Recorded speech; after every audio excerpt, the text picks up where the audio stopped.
ke si Jim Jones kalau orang-orang yang kabur telah berhasil kita bunuh. Nah, akhirnya di saat itu juga Jim Jones memerintahkan warganya untuk bunuh diri. Wow. Jadi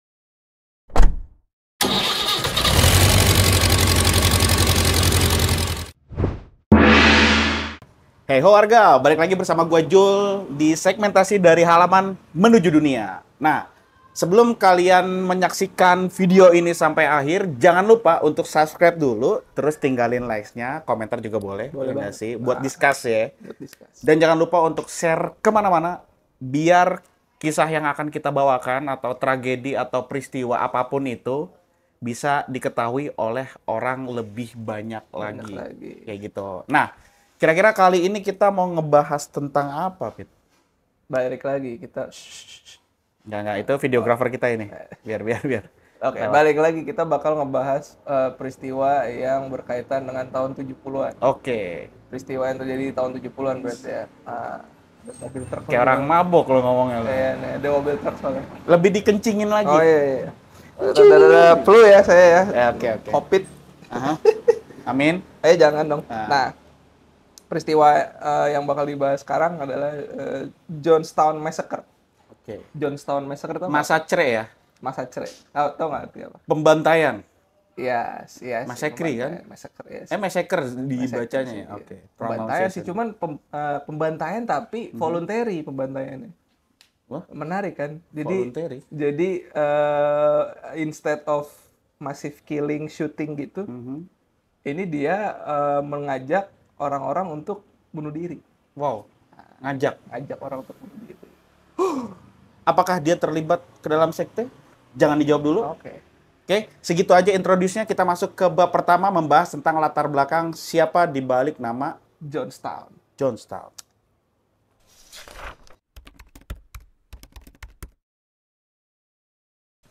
Oke, sekarang kita masuk di bab pertama, membahas tentang latar belakang Jonestown. Oke, silakan Pitra untuk menjelaskannya.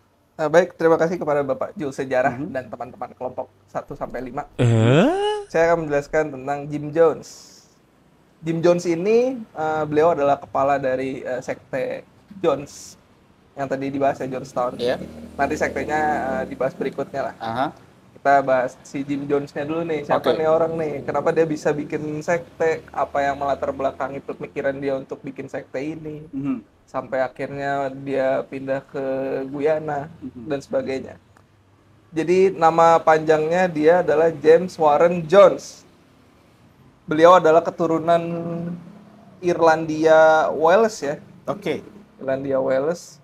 Beberapa sumber mengatakan bahwa beliau juga mendeklarasikan dirinya adalah keturunan asli Indian.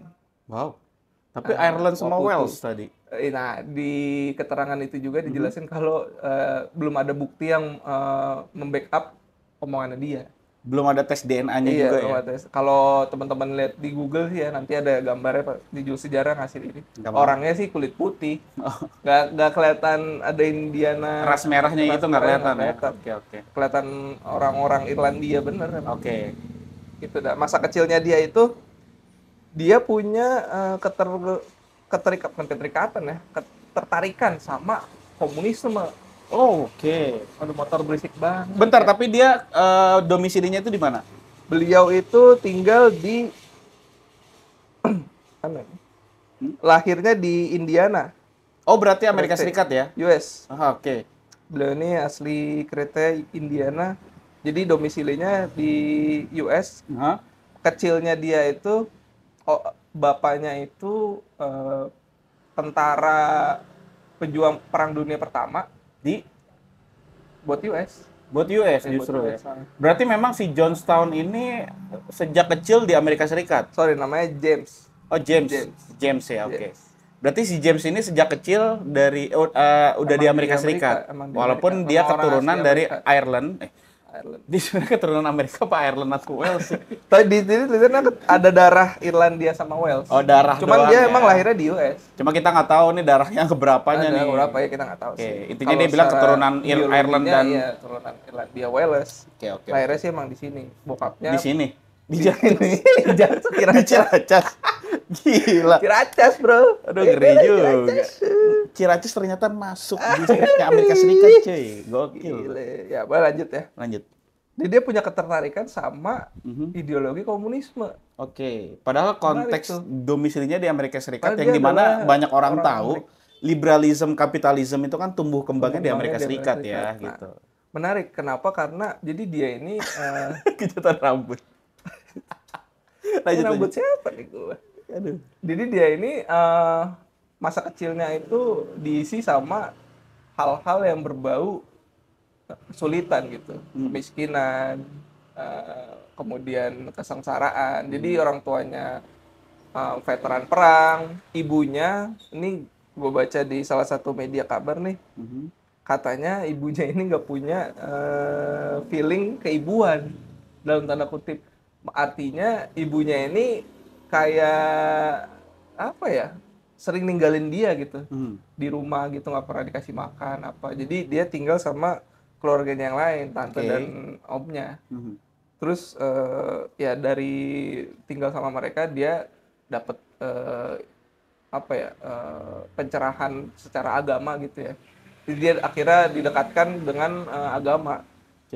Pada saat itu Kristen Katolik ya dia pas kecil tuh. Kemudian dia Pentakostalisme. Itu gue nggak tahu tuh apaan tuh Pentakostalisme. Ada di sini juga ada gereja Pentakosta. Katolik kan? Katolik. Iya benar. Gue nggak tahu itu. Gue juga nggak tahu secara detailnya ya. Oh iya. Gue bukan umat Katolik juga. Oh bukan. Bukan. Aduh, sangat sayangkan sekali. Yehuda, gue umat Yehuda. Yehuda nggak sih kayak gitu maksudnya? I'm Muslim. Muslim. Saya juga. Are you Muslim? I'm Muslim. Marhaban. Marhaban. Lanjut.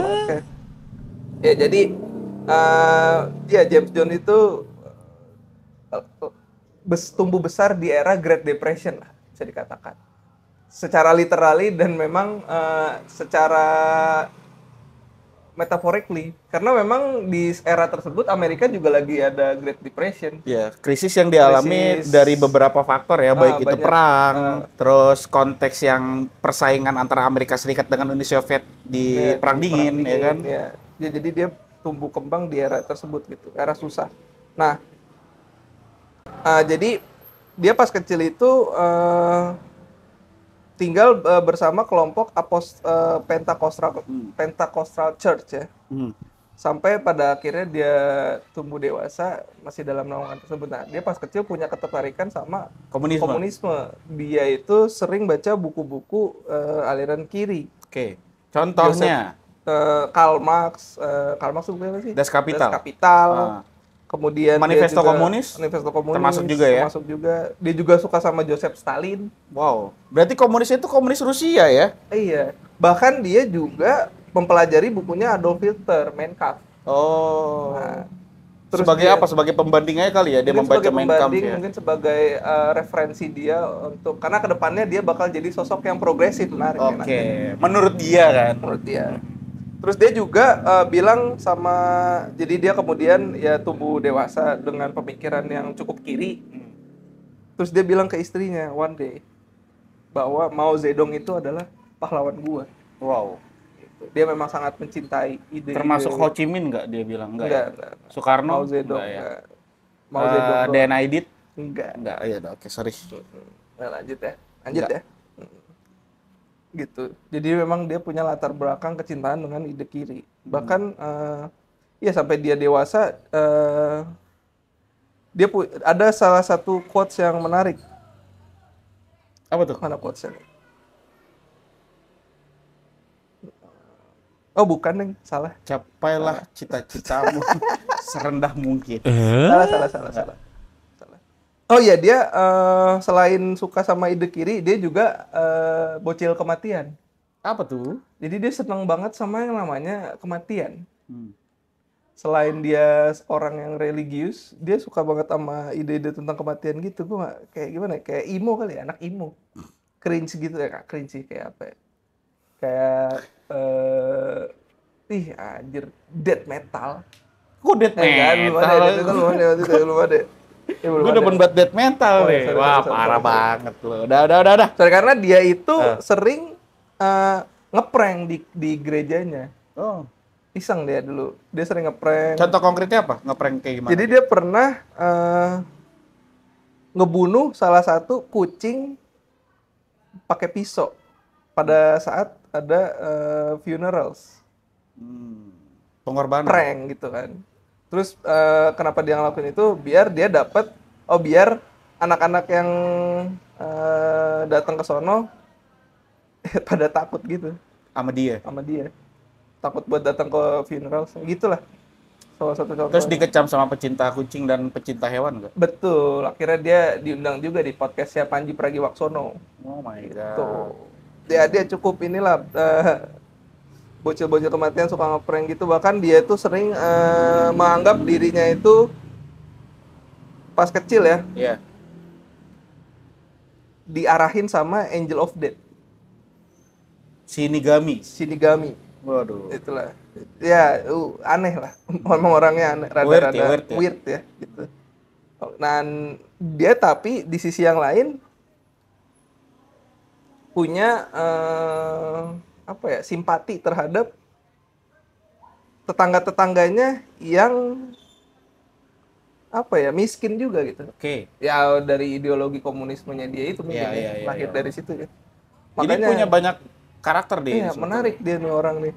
Rada-rada ini tapi memang sesuai dengan zamannya pada saat itu ya, di mana Great Depression dan sebagainya, perang dan sebagainya gitu ya. Dia jadi cukup ini. Dia juga salah satu pembaca buku Mahatma Gandhi. Oke. Gua nggak tahu bukunya apa tapi ya. Tapi di sini tulisannya banyak ya asupan nutrisi kepalanya dia ya. Iya, cukup kaya dia secara knowledge gitu ya. Nah, kemudian ya dia tumbuh dewasa, kemudian dia menikah. Sejak dia menikah itu dia kira ganti nama jadi Jimmy panggilannya. Neutron. Jimmy Neutron. Makanya jadi Jim Jones kan. Dia dipanggil jadi Jimmy gitu kan. Dan dia selalu membawa Bible kemanapun dia pergi. Wow, sangat religius sekali. Sangat religius sekali. Bawa Bible juga. Gue pikir bawa bukunya Mahatma Gandhi tadi. Aduh, enggak. Dia bawa buku Mein Kampf. Banyak. Ke daerah Yahudi. Gila. Sering nggak sih dia suka bawa buku gambar gitu? Sering banget dia baca buku gambar. Atau buku nikah orang lain? Udah lanjut lagi. Lanjut ya. Kemudian, jadi Jones ketika dewasa, Jones sering ikut ke acara-acara sosial gitu. Jadi ada salah satu event basketball di Amerika. NBA? Gue nggak tahu sih ini event basketballnya apa. Tapi ini terkenal karena memunculkan era diskriminasi terhadap African American. Di mana African American ini orang-orang kulit hitam ya. Rasisme ya pada saat itu. Ini menarik perhatian si Jones karena doi ini kemudian mencoba untuk merubah stigma terhadap orang-orang kulit hitam. Jadi beliau ini dalam konteks arena rasisme cukup progresif. Oke. Anti rasis dia. Walaupun, menarik nih, walaupun bokapnya sebetulnya salah satu keturunan ini juga Ku Klux Klan. Ku Klux Klan itu sih yang pakai topi putih. Iya, yang lancip. Yang lancip itu. Nah, dari branch Indiana di tempat kelahirannya dia. Cabang Indiana maksudnya gitu ya. Wow. Gitu. Jadi ya bapaknya tuh sering ikut kegiatan Ku Klux Klan gitu. Makanya Jones nggak dekat sama bapaknya, jadi ya dia kira pandangannya berbeda gitu sama bapaknya. Kemudian Jones juga sering, ya tadi gue udah bilang ya, dia sering ikut acara-acara sosial gitu. Dia sering bikin acara semacam liga baseball gitu-gitulah di daerah tempat dia tinggal. Di Indiana tadi ya? Di Indiana ya. Nah, terus kemudian dia lulus dari Richmond High School. Ini apa ya? Sekolahan. Dia lulus dari Richmond High School. SMA kan? SMA ya. Dia lulusan sana. Terus dia pindah ke SMA 8? Indiana. Indiana lagi. Ke kampus, Dia ke Universitas Indiana Bloomington. Indiana University Bloomington. Oke. Pendidikannya dia di situ. Kemudian dia oh ya, dia juga salah satu ini juga ya, apa namanya, pengikut Eleanor Roosevelt, Anna Eleanor Roosevelt, seorang political figure di Amerika Serikat. Beliau juga diplomat ya. Anaknya Franklin Delano Roosevelt kali ya? Iya, Mantan Presiden FDR. Amerika. Nah, Oh, oke. dia juga, ya dia, oh istrinya Bung, Oh, justru istrinya istrinya ya, Franklin Delano istrinya Roosevelt ya? FDR, istrinya FDR. Oke, oke, oke. Ibu negara ya? Ibu Mantan ibu negara ya, negara. mantan ibu negara.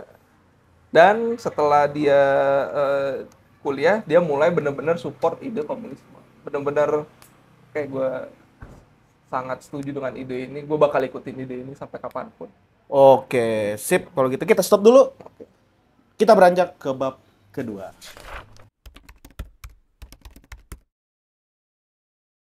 Oke, sekarang kita masuk ke bab kedua, di mana si James Jones James Jones ini akhirnya membentuk sebuah sekte.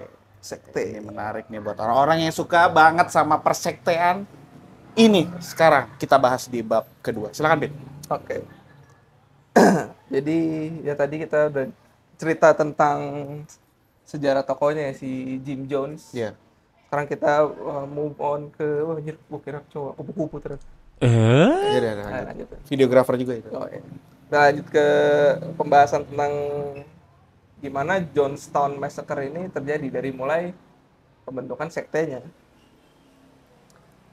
Jadi sekte yang kemudian dibangun oleh Jim Jones ini namanya The People's Temple Agricultural Project.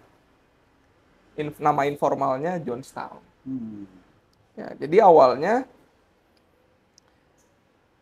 The People Temple dibentuk oleh Jim Jones di Indianapolis pada tahun 1955. Jadi akar dari gerakan kelompok ini lebih ke ini sebetulnya ya, kebangkitan Christian Revival ketimbang gerakan Marxisme. Meskipun memang Jim Jones itu orang yang sangat mendedikasikan dirinya terhadap ide-ide Marxis ya, tapi dalam pembukaan sekte ini dia lebih lebih memasukkan unsur yang lebih banyak keagamaannya, Christian Revival. Dan itu dibentuk juga dengan ini dengan catatan si kelompok ini praktisnya atau pembelajarannya tuh lebih mengerucut ke apostolic socialism. Itu terminologi yang dia pakai lah. Jadi si temple ini nih, si The People's Temple ini nih, ada unsur keagamaannya, ada unsur kesosialismenya. Gitu. Dua unsur yang mau dikawinkan sama Jones gitu. Karena dia kan punya ide tadi ya, udah desain ya, dia punya ide-ide dia ngikutin ide-ide menarik dari Joseph Stalin, Mao Zedong, Marxis gitu-gitulah. Jadi dia sangat tertarik sama ide-ide kiri, tapi bikin kelompoknya kelompok kanan, keagamaan. Iya, menarik ya. Menarik. Ada orang bisa kayak gitu. Emang pengen jadi spotlight aja kayaknya sih ini, dia kemana aja masuk. Itu cukup menarik. Nah, kemudian singkatnya, dia merasa bahwa dia kesel sama parlemen di USA karena dia berpikir bahwa partai komunis di Amerika itu lumayan dipersekusi. Dia ngerasa nggak adil gitu, partai komunis di Amerika secara partai mereka kayak didiskriminasi gitu kali ya gue. Kemudian akhirnya ya udah, mereka si James Jones-nya ini bikin sekte itu, terus coba ngumpulin orang-orang yang punya religion yang cukup tinggi gitu ya, ketertarikan agama yang cukup tinggi, dan juga ide yang sama terhadap komunisme gitu, gagasan yang serupa dengan komunisme gitu. Nyari orang-orang yang like minded gitu lah. Kemudian ya pada tahun 1965 kelompoknya ini pindah ke California. Jadi kelompoknya, sektenya ini sering berpindah-pindah. Seiring dengan perpindahannya juga grup ini makin Semakin banyak besar, anggotanya ya? Gitu ya. Udah kayak Long March ya? Iya, pindah sini, nambah. Tujuan dia pindah-pindah cuma buat narik jumlah membernya atau lebih ke dikejar-kejar? lebih ke dikejar-kejar. Jadi banyak apa ya? Justru unik ya, Kritisme gitu. ketika dikejar-kejar sama beberapa pihak, dia Ya, dia pindah-pindah, pindah-pindah, justru membernya membernya semakin nambah. besar. Iya. Oke. Karena salah satu yang bikin kelompok ini appealing buat orang-orang adalah kelompok ini anti rasis. Iya. Jadi menerima segala kelompok gitu. Semua kelompok yang dari kulit putih, Kulit hitam, berwarna, ya. hijau, Nggak usah, ungu. lebay. Oh, ya. Lebay. Sorry. Kayak gitu. Jadi Kulit pecah-pecah. Lanjut. selanjutnya nih, lanjut. Jadi banyak orang yang akhirnya simpati juga ke dia gitu. Tapi di sisi yang lain ada yang mengkritik juga. Dia mencoba untuk lari dari kritikan tersebut gitu.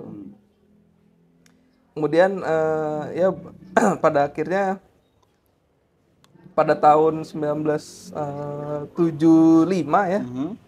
73. 72? 73. Iya.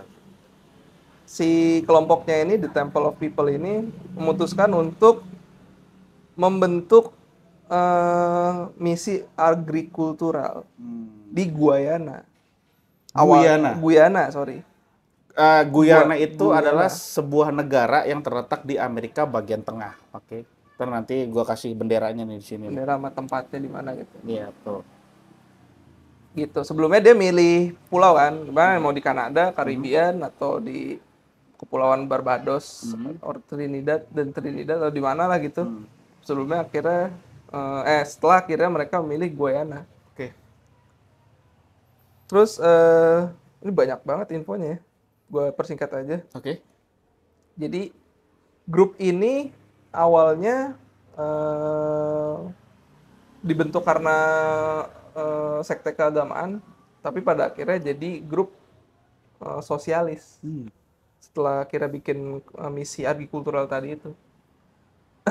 Karena ya memang ya agrikultural dan ide-ide sosialisme itu memang melekat ya. Iya. Ide-ide tentang masyarakat kecil yang membangun peradabannya sendiri, melawan kekuasaan dari pemerintah yang kapitalis gitu ya. Memang populer gitu tahun segitu. Ya kaum proletariat lah ya. Kaum proletariat itulah di tahun 73 75. Terus akhirnya Johnstown terbentuk dan 500 membernya mulai membangun Johnstown di Guyana, tepatnya 240 km ke barat dari kapital Georgetown. Jadi ibu kotanya Guyana tuh Georgetown. 240 km ke barat, nah itu tempat mereka bikin apa namanya kelompok kota Georgetown. 240 kilo. Ya. Kayaknya kayak dari sini ke Indramayu bukan sih? Kok ke Bandung kali? Ke Bandung ya? 240-an Bandung. ya? Ke ini mungkin ke Soreang, Jakarta Soreang. Oke. Jadi Johnstown tuh di Soreang. Nah, itu yang kita nggak tahu dan gue juga baru tahu gara-gara dulu sejarah. Agak bahaya nih Soreang. lanjut. Nah, kayak 500 member ini pada mulai bikin kota Johnstown. Kemudian dia ngelihat Johnstown, si Jim Jones-nya ini terus ngelihat kalau tempat yang mau dia bangun ini adalah tempat yang bakal jadi surga sosialis. Dan juga sanctuary lah, tempat berlindung dari media-media massa yang sering menyerang kelompok mereka gitu. Kayak mereka mengucilkan diri gitu kan. Terus akhirnya ya di tahun 1976, setahun setelahnya, Guyana juga akhirnya ya udahlah ngasih approve nyewain tanah ini buat mereka gitu. Sewa ya? Setelah diperjuangkan pada tahun-tahun sebelumnya gitu. Total ini gue nggak tahu berapa hektar nih, 1.200 hektar kayaknya. Cukup luas ya? Iya, perumahan di sana cukup luas sih, 1.200 hektar. Iya benar, 1.200 hektar. 300 acres, gue nggak tahu acres itu apa. Terus Jones ini juga akhirnya menyepakati Guyana akhirnya menyepakati izin mass migration-nya kelompok-kelompok sekte Johnstown. Jadi kan nggak bisa sembarangan pindah aja gitu ya orang-orang ya. perlu persetujuan dari negara hostnya. Nah, kemudian di tahun 74 disetujui perpindahan mereka ke sana. Kemudian oh iya dia ngasih duit juga si siapa Jim Jones-nya ke Guyana $500.000. Cukup gede sih untuk zaman segitu, mungkin udah miliaran kali ya. Buat beberapa membernya itu untuk survive di Iya, untuk daerah survive di daerah Johnstown Johnstown, itu iya. ya, di Guyana. Oke. Jadi warga-warganya kemudian ya bercocok tanam, Hmm. menanam padi, menanam Singkong. singkong, menanam keju.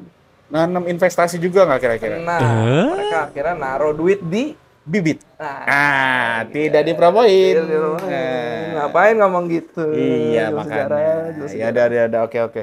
Tadi kita udah ngebahas tentang bab kedua. Bab kedua itu kan ya, tentang apa? kebentuknya Terbentuknya Johnstown atau sekte yang dibentuk Sekte yang sama si dibentuk sama si Jim Jones ini ya.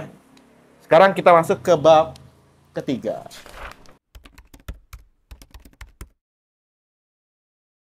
Ya, sekarang kita masuk ke bab ketiga, membahas tentang ternyata si Johnstown ini ya, sekte-sektenya melakukan pembunuhan massal. Nah, Massal. kenapa bisa terjadi pembunuhan dan terus korbannya itu siapa aja, jumlahnya ada berapa, terus sampai pada akhirnya di media-media ini tagline itu seperti apa sih? Terus dampaknya itu apa untuk Amerika Serikat gitu ya? Betul. Oke, yuk kita mulai bahas tentang awal mula pembunuhan massal. Ya, kira sektenya kebentuk, Iya. ya mereka establish jadi sebuah kelompok masyarakat yang mengucilkan dirinya dengan masyarakat di Amerika gitu ya. Akhirnya ada satu momen di mana jadi yang menarik nih intermezzo kita ngobrolnya ngalur gitu aja ya. Jadi yang menarik ini yang gue tahu kelompok ini tuh nge-record segala percakapan di aulanya pakai audio tape. Jadi audio tape-nya itu ada di YouTube. Nah, Iya, ada audio tape, bahkan audio tape detik-detik sebelum orang-orang pada meninggal. melakukan pembunuhan massal. Iya. Itu sangat disturbing ya teman-teman. Jadi kalau kalian mau searching audio tape-nya, harap berhati-hati. Karena gue sendiri dengerin kayak, wah, merinding gue. Karena bener-bener bahasa Inggris. Karena bahasa Inggris.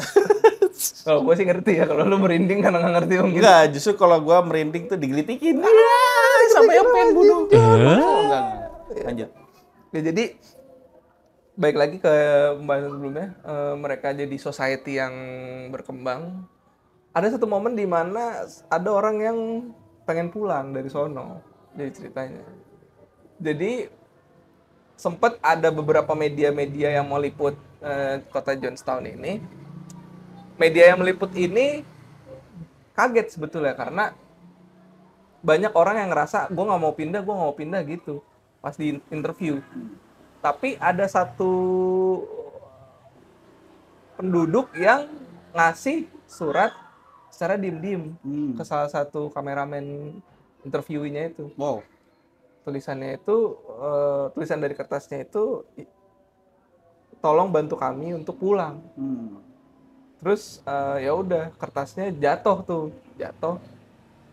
Terus si orang yang mau pulang ini bilang ke kameramen, mas, itu kertasnya jatuh, nih ambil nih.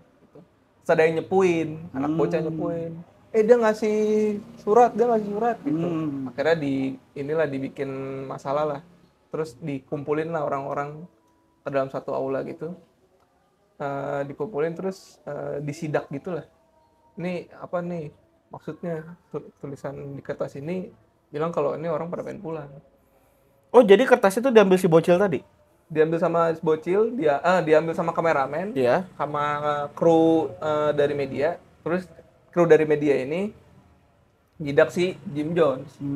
Masih inilah, gimana nih ada orang nih yang mau pulang gitu-gitu lah. Akhirnya dapat momen tuh mereka tuh buat bilang kalau Johnstown ini adalah masalah gitu. Kelompok ini tuh bermasalah gitu. Iya. Karena pada saat itu tuh jadi ada dinamika gitu, Bung. Antara media-media sama kelompok Johnstown ini. Kelompoknya si Jim Jones ini ngerasa kalau Jim Jones-nya ya, bukan kelompok. Jim Jones ini ngerasa kalau intervensi media itu bakal ngancurin reputasi kelompok dia. Iya.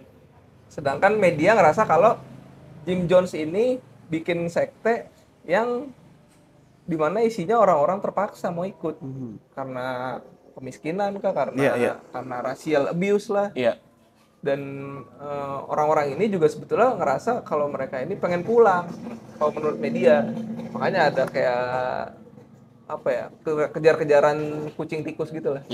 Media nyamperin ke sono, ngeliput, nggak ada masalah, baik lagi, datang lagi, ngeliput, sampai akhirnya ada kejadian tadi gue bilang. Terus disidak, terus Jim Jones-nya bikin pernyataan. Gimana tuh? Kalau misalkan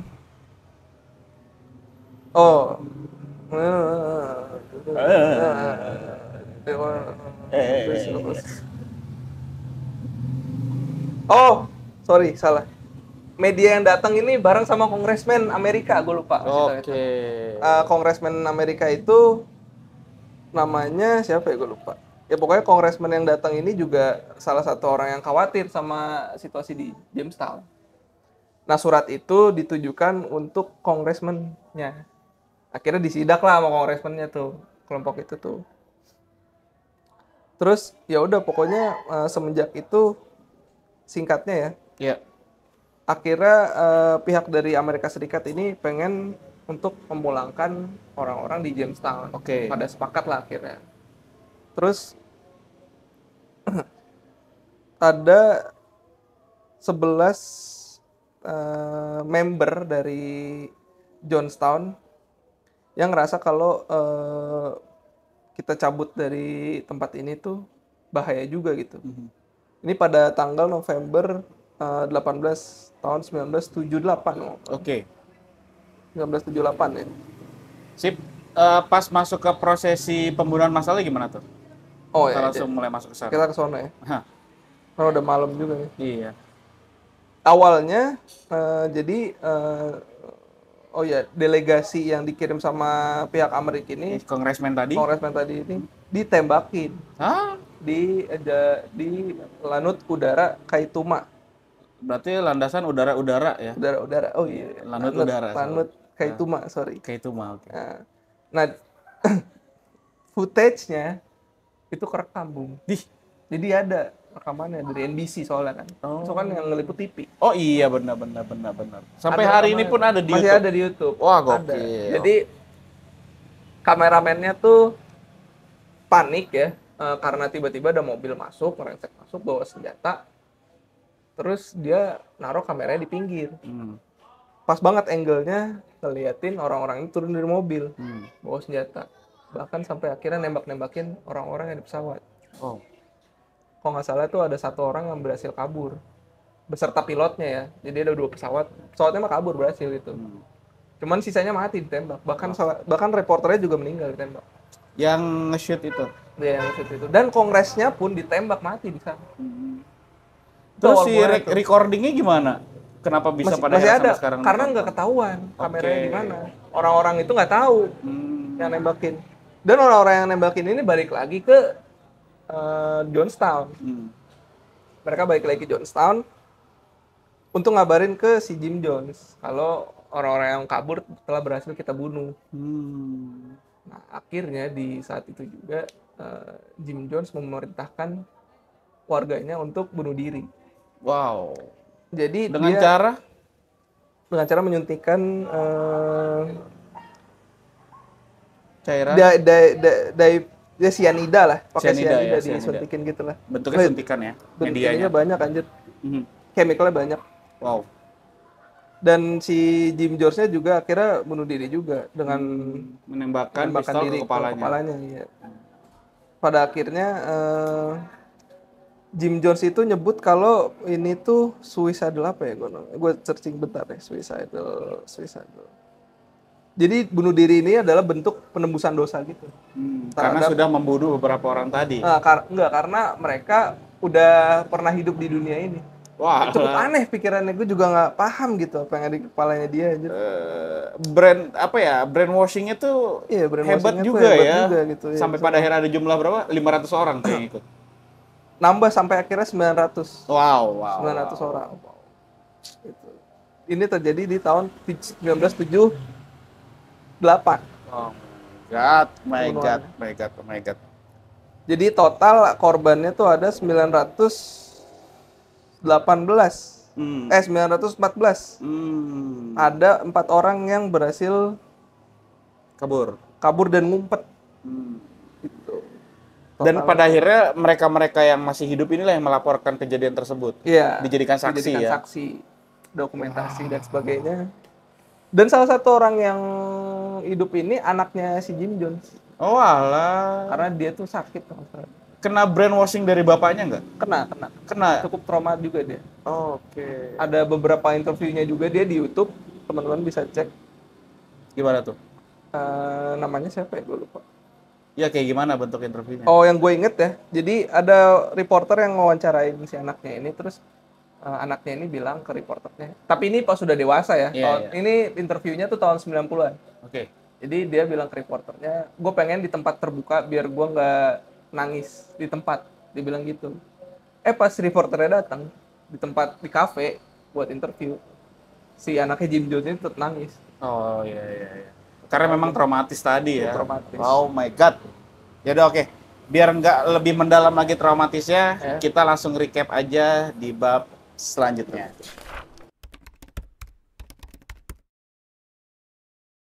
Oke, sekarang kita masuk di bahasan tentang recapnya ya. Tadi kan kita ngebahas tentang latar belakangnya dulu, Pit ya. Ternyata dia ini keturunan dari Irlandia, Wales, tapi dia tinggal di Indianapolis, Amerika Serikat.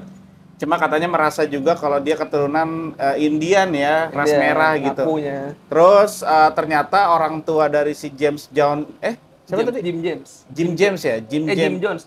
Yang bener yang mana nih? James Jones terus ganti jadi Jimmy. Jadi Jimmy Jones. James John ya. James John ini orang tuanya adalah militer Amerika Serikat ya, yang pernah terlibat di Perang Dunia Pertama. Terus pada akhirnya beliau ini punya ketertarikan terhadap komunisme. Terus punya ketertarikan juga sama pemikirannya Mahatma Gandhi. Pokoknya random dah. Segala hal itu bisa dia serap gitu buat nutrisi kepalanya dia. Terus sampai pada akhirnya ada ini juga ya kedekatan terhadap religi ya, khususnya Katolik Pentakosta tadi itu ya di Amerika Serikat. Terus akhirnya bikin sekte agama. Terus dikejar-kejar ya, dia pindah ke beberapa tempat. Justru perpindahannya dia itu melebarkan jumlah membernya, pesertanya. Terus akhirnya dia pindah ke Guyana, nyewa satu tempat namanya itu Jamestown, akhirnya dinamai Jamestown ya. Terus pada akhirnya ada beberapa orang yang tidak betah, ya udah meluapkan kekesalannya itu melakukan pembunuhan di landasan udara. Terus sampai pada akhirnya melakukan bunuh diri massal. Oke. Biar gua nggak melakukan bunuh diri massal, jangan lupa, nggak bercanda. Jangan lupa untuk subscribe, like, dan share kemana-mana biar peristiwa yang sudah kita bahas hari ini diketahui oleh orang lebih banyak lagi dan member kita lebih banyak lagi. Nah, itu dia. Gitu ya, nanti kita pindah bareng-bareng. Ya, ke Jamestown. Rhys James. Ya udah kalau gitu sampai jumpa di Dari Halaman Menuju Dunia di episode selanjutnya. Ahuy.